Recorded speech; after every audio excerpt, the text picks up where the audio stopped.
Сәлем баршаңызға. Бүгін сіздермен кешкі асқа осындай ерекше тағамның рецептімен бөліскім келіп отыр. Сіздер жасап көріңіздер, өте дәмді шығады.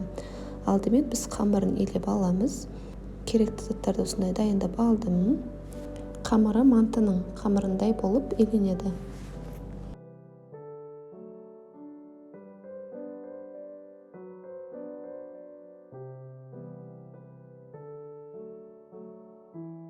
Ал енді салмасын дайындайтын боламыз. Бізде ет тартқыштан өткізілген сиыр еті және ішіндегі пиязын, сарымсағын осылай көбіктап тураймыз.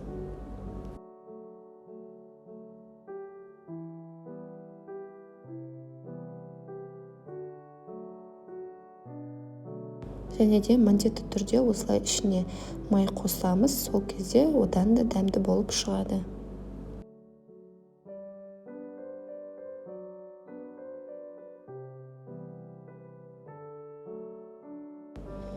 Картобымызды да кішкентай көбіктап турап аламыз.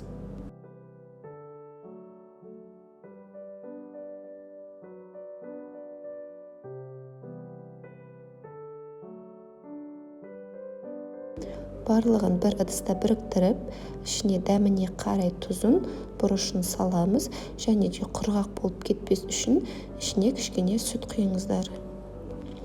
Ал одан соң енді біз подливасын дайындайтын боламыз. Оған пиязбен және сәбіз қажет. Сәбізімізді осылай үккіштен өткіземіз. Одан соң табамызды осылай отқа қоямыз. Ішіне күнбағыс майын құйып, сәбізімізді, пиязымызды томат пастасымен араластырып, 5-6 минуттай қуырып аламыз.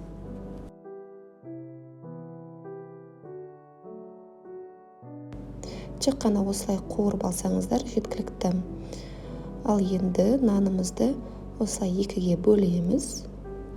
Одан соң бір жағын осылай сопақ пішінге келтіріп, кішкентай бөлшектерге бөліп аламыз.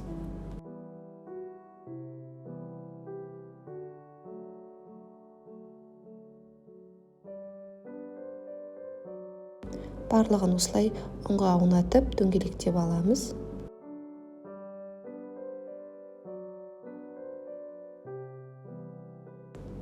Ары қарай қамырымызды шелпек тәрізді етіп илейміз.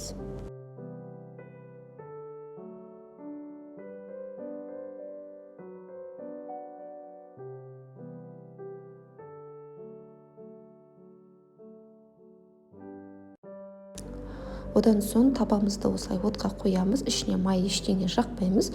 Тек отта осылай қамырымызды екі жағынан аздап қызартып аламыз. Яғни бұл лаваш сияқты болады. Сіздер дүкеннің лавашымен де жасасаңыздар болады.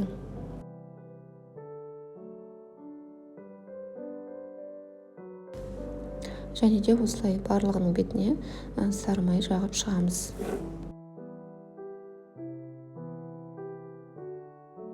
Лавашымыз осылай дайын болды. Енді ішіне салмасын салып, дөңгелек етіп ораймыз.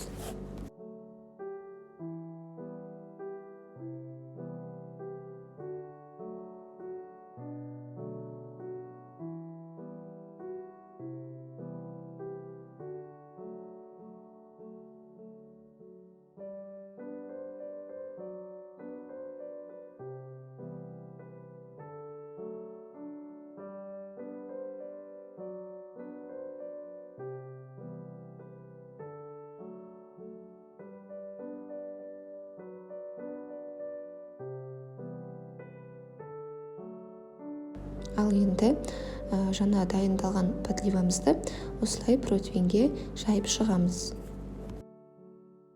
Одан соң лавашқа оралған фаршымызды осылай екіге немесе үшке бөліп, жаңағы подливамыздың үстіне реттеп қойып шығамыз.